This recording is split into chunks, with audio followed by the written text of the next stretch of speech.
Hello বন্ধুরা, তোমরা সবাই কেমন আছো? আশা করছি ভালো আছো, আর আমিও খুব ভালো আছি। তো এই দেখো, আজকে সকাল সকাল ঘুম থেকে উঠে বিছানাটা গুছিয়ে নিচ্ছি। আজ পড়িয়ে এসেই দেখি ঘরটা এখনো অগোছালো।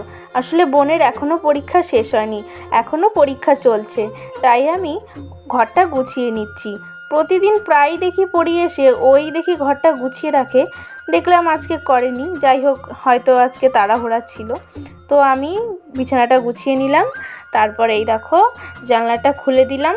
আর তারপরে আজ ওর পরীক্ষা শেষ, টেবিলটাও দেখো কেমন অগোছালো। আসলে প্রত্যেক দিন বই নিচ্ছে, পড়ছে, তো একটু অগোছালো তো হবেই। তাই আমি এই টেবিল ক্লথটা চেঞ্জ করে নিলাম আর নতুন একটা টেবিল ক্লথ পেতে নিলাম। জানো, এই টেবিল ক্লথটা হচ্ছে আমার স্কুলের টেবিল ক্লথ। আসলে আমাদের তখন হোমওয়ার্ক দিয়েছিল এই টেবিল ক্লথ বানানোর জন্য। টেবিল ক্লথটা কিনে এর মধ্যে সুতোর কাজ করেছিলাম। সেই ক্লথটা আজও ঠিক মতন রেখে দিয়েছি। ক্লথটা ভারী সুন্দর আর আমার খুব পছন্দের। আসলে হয়তো নিজের হাতে করা এর জন্য। আর খুব সুন্দর সুন্দর সুতোর ডিজাইন করা আছে। স্কুলে এগুলো তখন আমাদের করাতো, এখন তো দেখি না বোনেদের ওরকম কিছু করাতে, কিন্তু আমাদের সময় কিন্তু খুব ভালো ভালো তোমার সুতোর কাজ করাতো। তারপরে এই দেখো বই টই আমি গুছিয়ে নিচ্ছি। আর এখন আর কয়দিন ওর বই পড়া নেই, কারণ পরীক্ষাও শেষ। তারপরেই নতুন বছর, নতুন ক্লাস, আর হচ্ছে নতুন বই। বোন এখন 9-এ পড়ে, দেখতে দেখতে দেখো আমার বোনটা 10-এও উঠে গেল।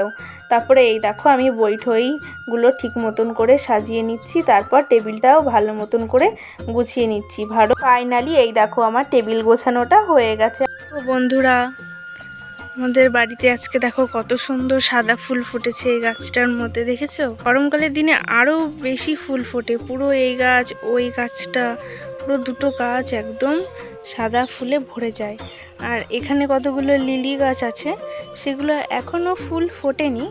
আর এই দেখো অনেকটা বেলি ফুলের মতনই, কিন্তু জানো এর গন্ধ হলো অপূর্ব, খুব সুন্দর।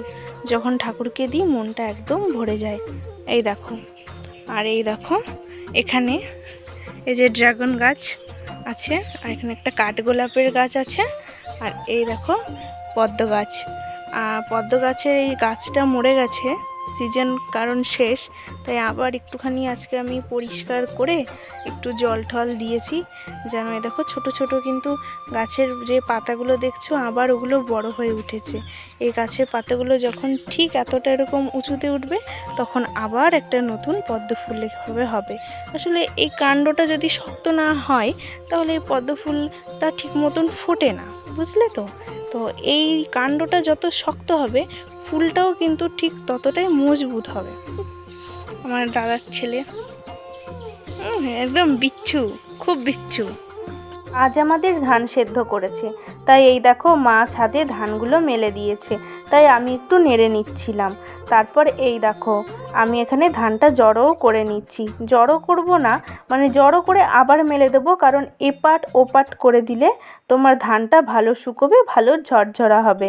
আর ওই দেখো আমার মায়ের কানে আবার একটা ফুল গোজা, নিজেই বুঝতে পারেনি যে কখন আমি ফুলটা গুজে দিয়েছি। আমরা ঘরের ধানেরই চাল খাই, তো এই দেখো এটা হচ্ছে মিনিকেট চাল। ঘরের ধানের চাল খেতে কিন্তু ভালোই সুস্বাদু লাগে। তোমাদের কেমন লাগে একটু জানিও। তারপর এই দেখো আমার দাদার ছেলেটা, দেখছো কি বিচ্ছু হয়েছে।